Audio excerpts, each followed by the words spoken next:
All right, howdy everyone, and let's see if we can kind of explain how it is that we're going to handle derivatives of exponential functions and logarithmic functions, namely e to the x and ln x. So right now what I've got up is the slideshow that is available in Schoology.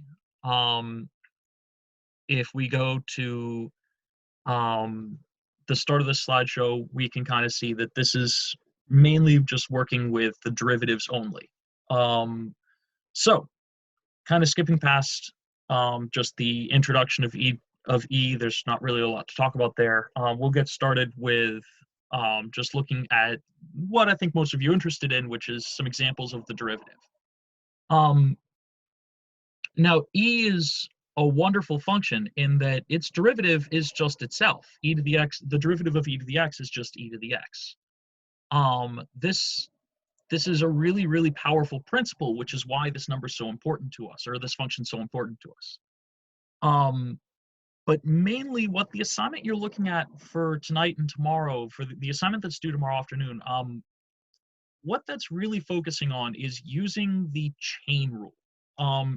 Because, yeah, the derivative of e to the x is e to the x. There's not really anything more we can run with that. For the record, by the way, just to get this out of the way, the derivative of e is 0. E is a constant. So we need that to the x, otherwise it's just a constant.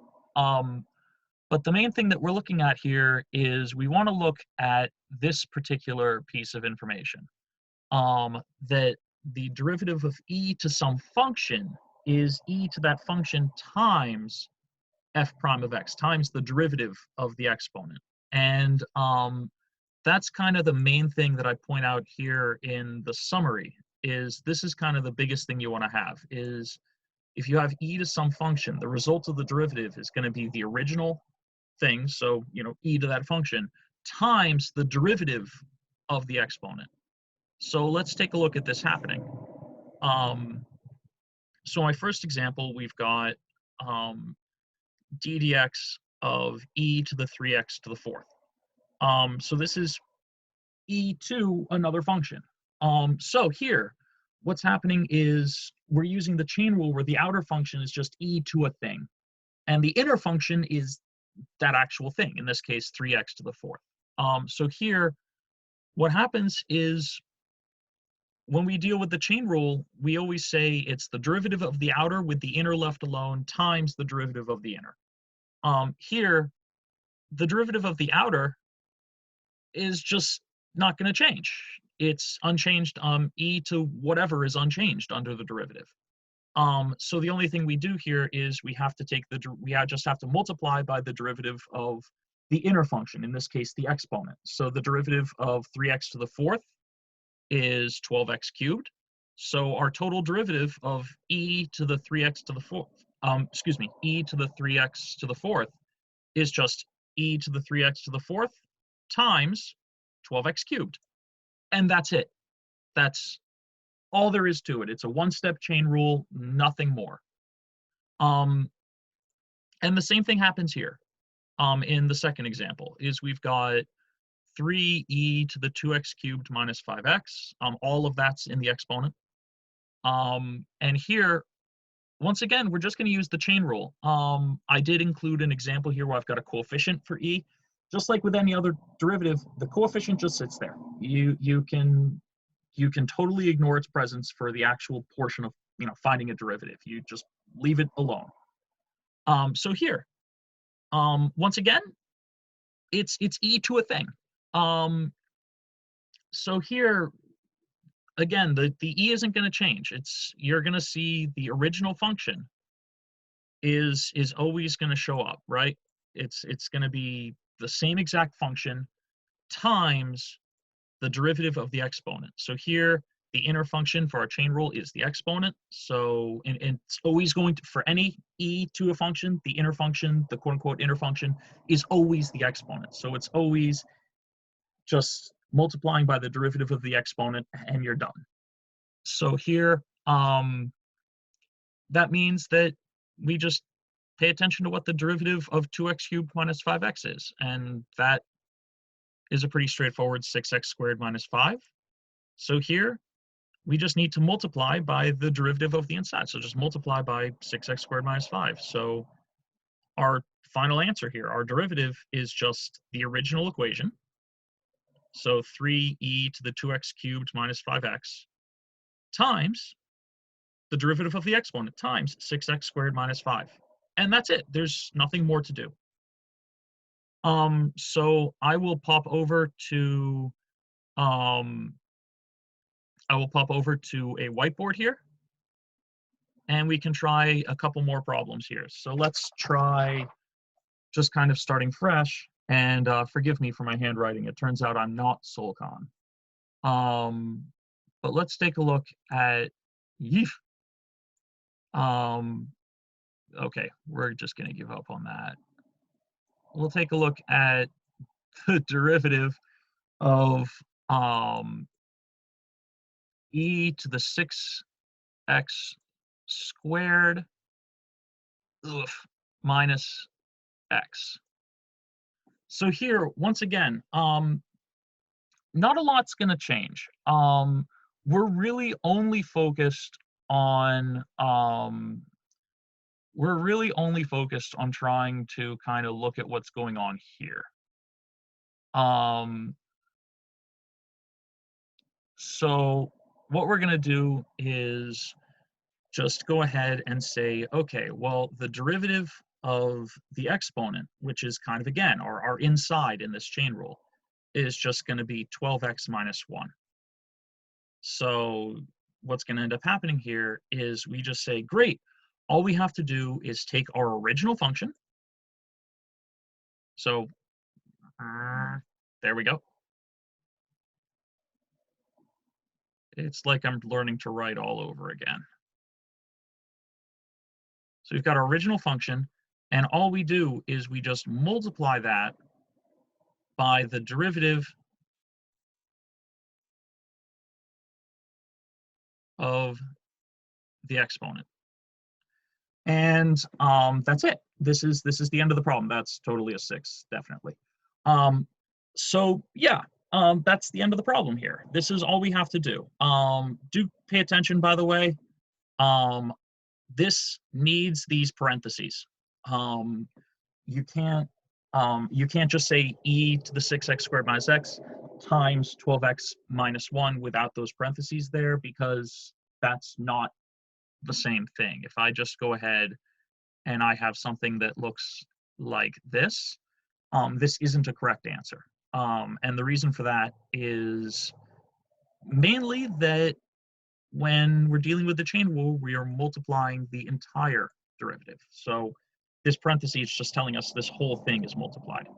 All right, let's take a look at one more, and then we'll move on to natural logs. In theory, my handwriting will get better as I do this more, but in practice, it's not going to happen. Anyway, let's take a look at the derivative of, let's go with 3e to the sine of 2x. And now here, once again, coefficient, not going to change. So what's going to happen here is the original function, we just rewrite the original function, and that is completely unchanged. Now we just need to multiply by the derivative of the exponent. And here, the derivative of the exponent is just going to be cosine of 2x times 2. It's got its own chain rule. We can't ignore that the chain rule happens in the exponent 2 here. It does. But as we would have learned back in, what, October? The derivative of sine of 2x is just cosine of 2x times 2, or 2 cosine of 2x. So here, we just write that in.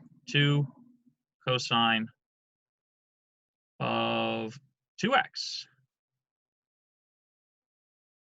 Notice I don't need parentheses around this because it's multiplication. So no additions happening here. There's no general thing I need to resolve.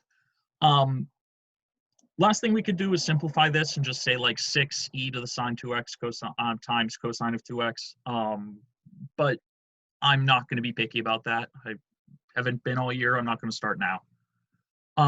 But yeah, so this is how we're going to handle derivatives of e to the x, or of e to some function of x. So let's switch back to the slideshow. Go faster. And let's take a look at ln, because something very similar is going to happen. So here, ln is also a very special derivative. The derivative of ln of x is 1 over x. There's a proof of this. If you're interested in why that is, there is a proof included at the end of the slideshow. Feel free to look through it, ask any questions if you want to know. I'm not going to spend the time to go through it here and now, because this is, for practice problems. Oh, there we go. But the main idea here is that we get this nice derivative, and it's fairly nice to have here. But what's actually going to be really powerful is when we kind of start dealing with the reverse of this, when we start looking at the integral. If we're talking about derivatives, we're going to talk about integrals later. The ln is a really powerful tool for integration, exceedingly powerful. So that's why we need this. But for now, we're just interested in derivatives. So let's look at the chain rule. Once again, we just follow the same format like we've done for any chain rule ever. We follow the same sort of system where we say, hey, if ln of x is supposed to go to 1 over x, then ln of f of x is supposed to go to 1 over f of x times the derivative of the inside, times f prime of x. So once again, it's that same idea, is we get this system and then we just multiply by a derivative. Once again, for natural log of some function, the result of the derivative is going to be 1 over the inside, 1 over whatever's inside the natural log, times the derivative of that thing, times the derivative of the inside. So once again, I've got a couple examples. So we can take a look at ddx of the derivative of ln of 3x to the 5th. And what we have here is we need the chain rule once again. The inside is 3x to the 5th with derivative 15x to the 4th. So same idea as what we did here. We said, yeah, I wanted, to take a derivative of the inside because I needed to deal with the chain rule, and the inner thing is whatever is being operated on by our e, or in our new case, our ln.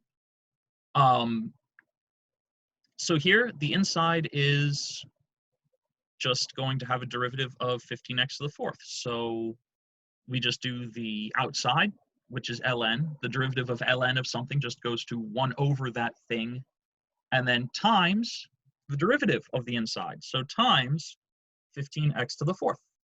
And that's it. You might note, mainly because it's here on the slideshow, that this simplifies to 5 over x. And indeed it does. And the interesting thing here is this follows fairly naturally from log principles. Because one of the things that this can be rewritten as, if we use log principles, is we can actually rewrite this as something like this.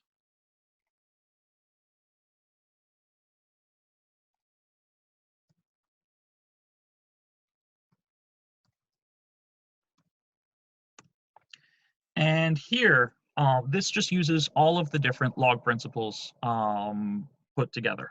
One more parenthesis. And what's going on here is there's an exponential principle in logs that says an exponent can be pulled to the outside of the log. And then the log multiplication rule lets us split. ln3 is just a constant, so this will disappear. So we just have 5 times ln x, which is 5 over x when we take its derivative, exactly what we got. Just a nice little aside. That's not what I wanted to do. Try that with less breaking things. All right. So that's it for problem 1. And then in problem 2, something very similar is going to happen, but we're not going to have a simplification. Once again, coefficient sits on the outside. It just sits there. We just ignore it. It just, don't touch it with the derivative. It just kind of sits outside the derivative. It just ends up, it starts in the problem, it ends with the problem. It's a coefficient. All right, we've got ln of 4x squared plus cosine of 2x. So here the inside is 4x squared plus cosine 2x. So it's got derivative 8x minus 2 sine of 2x. Once again, cosine 2x, it's got a chain rule, right? So cosine 2x goes to negative sine of 2x times 2, or negative 2 sine 2x. So now here, we just follow that same system. If we've got an ln of something, it's just 1 over that thing times the derivative of the inside of that thing. So 5 ln of 4x squared plus cosine 2x goes to 5 times 1 over 4x squared plus cosine 2x times, and once again, parentheses matter because there's, addition and subtraction in here. But then it just goes to times 8x minus 2 sine 2x, which is the derivative of 4x plus cosine 2x. And that's it. Once again, nothing else to do. This is the full derivative. We could make it a slightly neater fraction, but there's no real further simplification like there was in this one. Once again, we'll go to the whiteboard. Oh, there we go. And I've got 2 more problems prepared, and then we'll call the recording there. So let's take a look at, make that a D. Let's take a look at the derivative of, holy God, let's just not do the script L anymore. The derivative of the natural log of 6x squared minus x once again.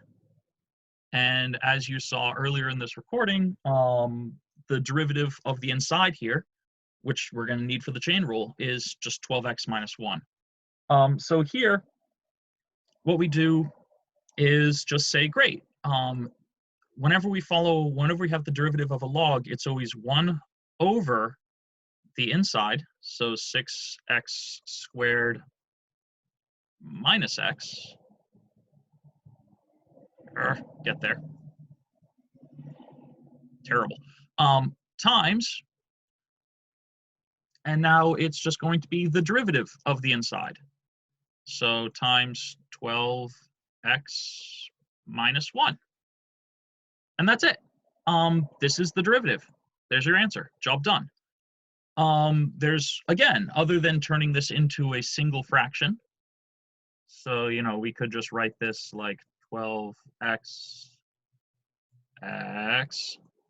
minus 1 over 6x squared minus x. Other than, writing this as a more condensed fraction, there's no simplification to be done. All right. And that kind of wraps up what we do with this problem. So let's take a look at one more. And that's going to be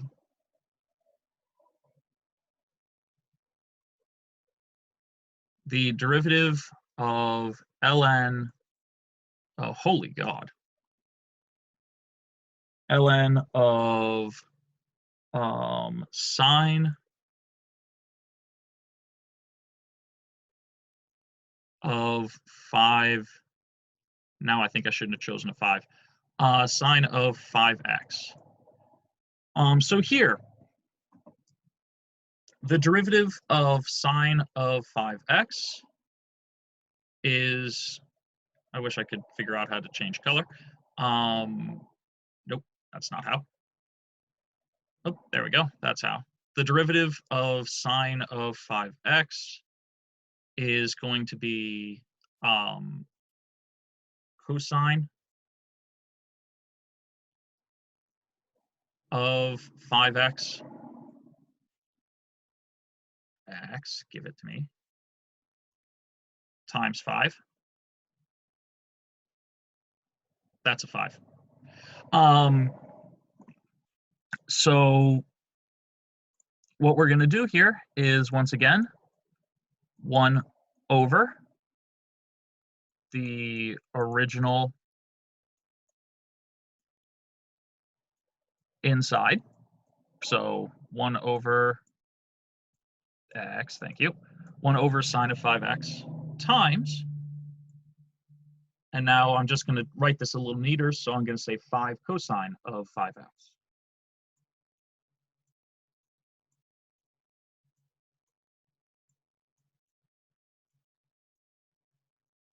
That's a terrible 5.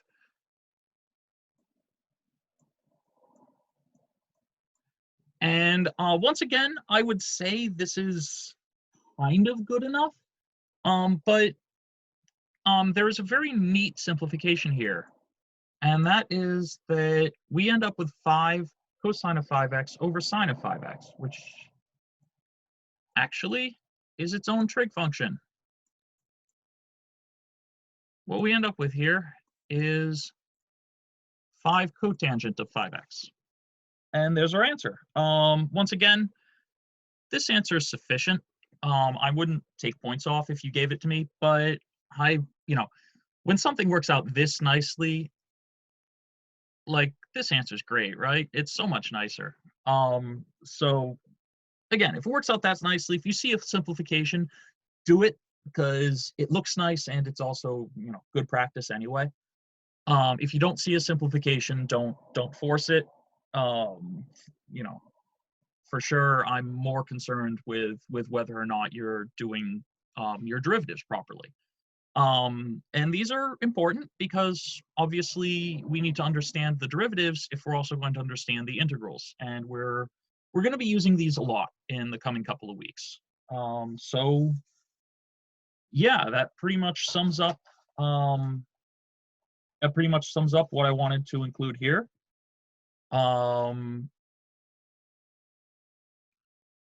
So yeah, let me know if you have any further concerns, and hopefully this video is helpful. I think that wraps it up.